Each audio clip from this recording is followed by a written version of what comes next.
Hello students, पिछले वाले video में हमने वेग नियतांक के मात्रक या उनकी इकाइयों के बारे में डिस्कस किया था।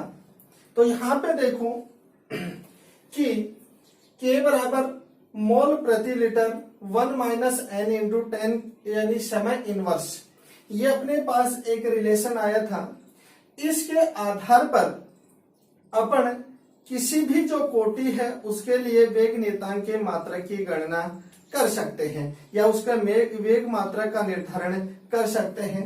यहाँ पे देखो जो n है, ये n अभिक्रिया की कोटि को प्रदर्शित करता है।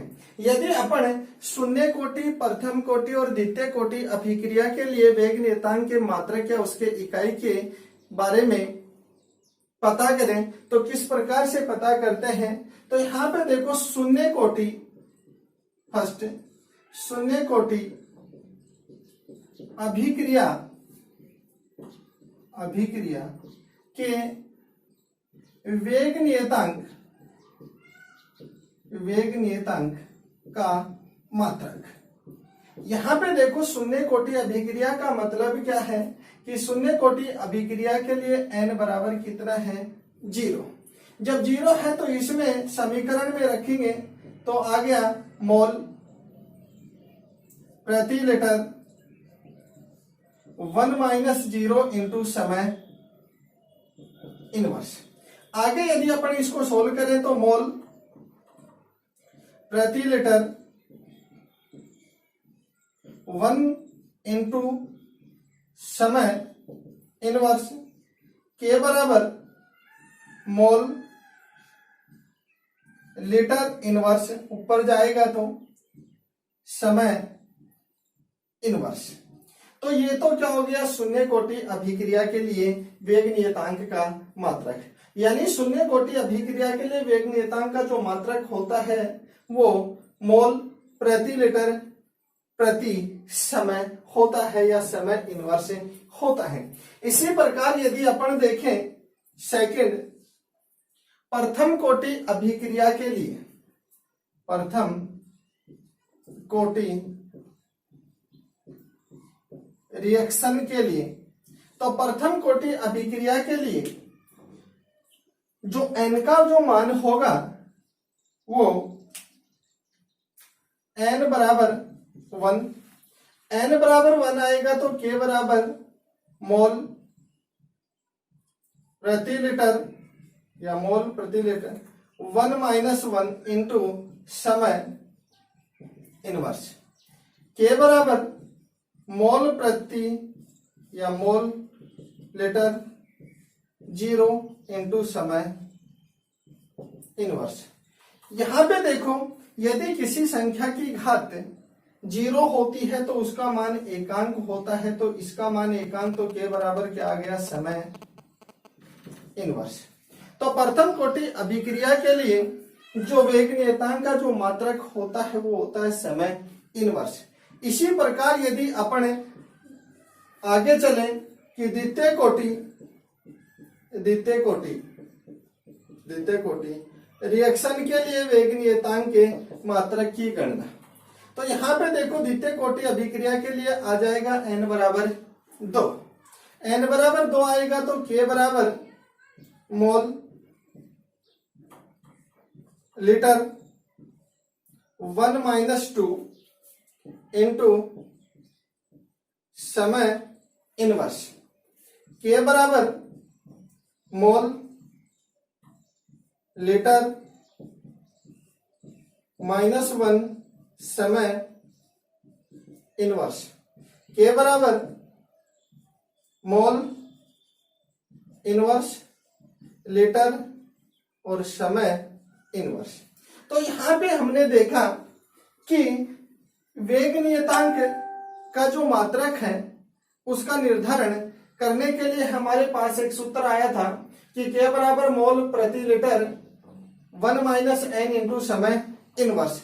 इसके आधार पर हम अभिक्रियाओं की यानी विभिन्न अभिक्रियाओं की कोटियों के लिए, अर्थात विभिन्न अभिक्रियाओं की कोटि के लिए अपन वेग नियतांक का निर्धारण कर सकते हैं।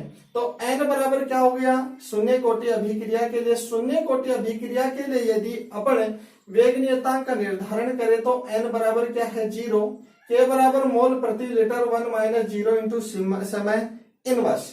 यहाँ पे देखो मोल प्रति लीटर 1 इंटू समय इनवर्स, k बराबर मोल लीटर इनवर्स समय इनवर्स। इसी प्रकार यदि अपन आगे चले प्रथम कोटि अभिक्रिया के लिए, तो प्रथम कोटि अभिक्रिया के लिए क्या होगा, n बराबर 1, n बराबर 1 होगा तो 1 में से 1 गया तो क्या हो गया 0, और किसी भी संख्या की जब घात 0 होती है तो उसका मान होता है एकांक गुणा समय इनवर्स। तो प्रथम कोटि अभिक्रिया के लिए जो वेग नियतांक का जो मात्रक होता है वो समय इनवर्स। अब ये समय है, ये सेकंड में भी हो सकता है तो मिनट में भी हो सकता है। यहाँ पे देखो द्वितीय कोटि अभिक्रिया के लिए अपन वेग नियतांक का निर्धारण करें, यानी वेग नियतांक के मात्रक का निर्धारण करेंगे तो n बराबर आएगा 2, 1 माइनस 2, यहाँ पे बच गया -1। लीटर ऊपर जाएगा तो नेगेटिव नेगेटिव नेगेटिव पॉजिटिव में, तो मोल इनवर्स लीटर समय इनवर्स। ये क्या हो गया कि विभिन्न जो अभिक्रिया की जो कोटि होती है उनके लिए वेग नियतांक का मात्रक किस प्रकार से निर्धारित किया जाता है, किस प्रकार से उसका निर्धारण किया जाता है।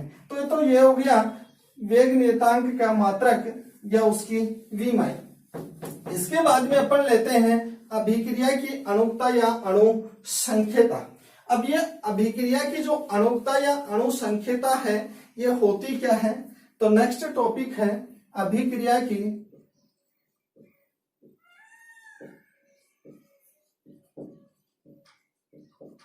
अणुकता या अणु संख्यता। अभिक्रिया की अणुकता या जो अणु संख्यता है ये होता क्या है, तो यहां पे देखो अपन ले लेते हैं a प्लस बी और ये क्या हो गया उत्पाद।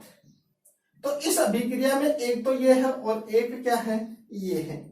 ये क्या है क्रियाकारक, क्रियाकारक एक तो a है और दूसरा क्या है b।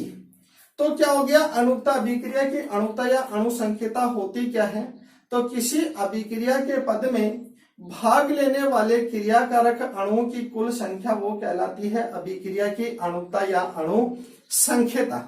अब इस अणुकता के आधार पर अभिक्रिया को 3 भागों में विभाजित किया जाता है।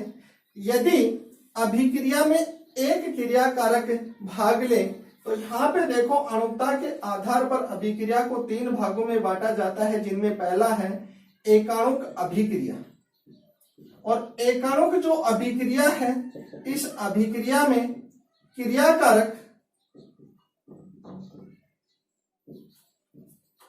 अणुओं की संख्या क्रियाकारक अणुओं की संख्या कितनी होती है 1, यानी ऐसी अभिक्रिया जिनमें क्रियाकारक अणुओं की संख्या 1 होती है एकाणुक अभिक्रिया कहलाती है। एकाणुक अभिक्रिया है तो यहाँ पे देखो अपन एग्जाम्पल लेते हैं तो अमोनियम जो नाइट्राइट है, इस अमोनियम नाइट्राइट को जब गर्म किया जाता है तो ये विघटित होकर N2 प्लस 2H2O में क्या हो जाता है परिवर्तित हो जाता है। तो यहाँ पे देखो जो ये अमोनियम जो नाइट्राइट है, अमोनियम नाइट्राइट ये क्या है एक क्रियाकारक है। तो इस अभिक्रिया की जो अणुकता है वो कितनी है 1, अर्थात अभिक्रिया में प्रयुक्त क्रियाकारक अणुओं की संख्या कितनी है 1 है। इसी प्रकार यदि अपन सेकंड ले द्विवी अणुक अभिक्रिया, द्विवी अणुक जो अभिक्रिया है, द्विवी अणुक अभिक्रिया में क्रियाकारक अणुओं की संख्या कितनी है, संख्या 2 होती है।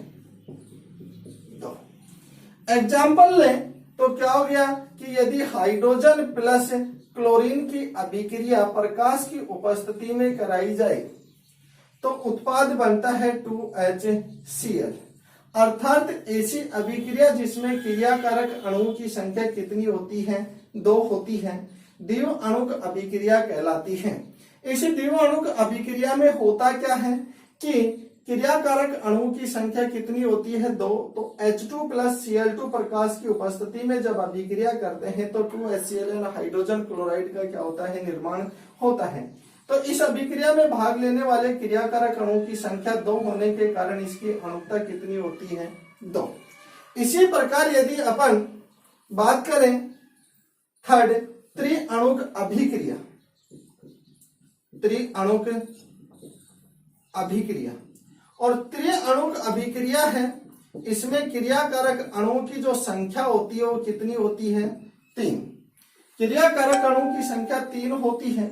यदि अपन एग्जाम्पल देखें तो नाइट्रोजन मोनोऑक्साइड, इसकी अभिक्रिया अपन क्लोरीन के साथ करवाएं तो बनता है 2NOCl, अर्थात नाइट्रोसिल जो क्लोराइड का क्या होता है, निर्माण, और नाइट्रोसिल जो क्लोराइड होता है, इस नाइट्रोसिल क्लोराइड को कहा जाता है टिल्डेन अभिकर्मक। तो अभिक्रिया में भाग लेने वाले क्रियाकारक अणुओं की संख्या 2 तो ये हो गई ये, और 1 हो गया क्लोरीन, तो अणुता कितनी हो गई, 3। तो इस आधार पर अपन क्या कर सकते हैं, अणुता का निर्धारण कर सकते हैं। तो किसी अभिक्रिया के पद में भाग लेने वाले क्रियाकारक अणुओं की जो संख्या होती है वो कहलाती है अभिक्रिया की अणुता या अणु संख्यता। अणुता के आधार पर अभिक्रियाओं को हमने 3 भागों में विभाजित किया। पहली है एकाणुक अभिक्रिया, ऐसी अभिक्रिया जिसमें क्रियाकारक अणुओं की संख्या 1 होती है, वो कहलाती है एकाणुक अभिक्रिया। यदि अभिक्रिया में प्रयुक्त क्रियाकारक अणुओं की संख्या 2 हो तो वो कहलाती है द्विअणुक अभिक्रिया, और यदि अभिक्रिया में प्रयुक्त क्रियाकारकों की संख्या 3 हो तो वो कहलाती है त्रिअणुक अभिक्रिया, जिसके बारे में हमने एग्जाम्पल सहित डिस्कस किया है।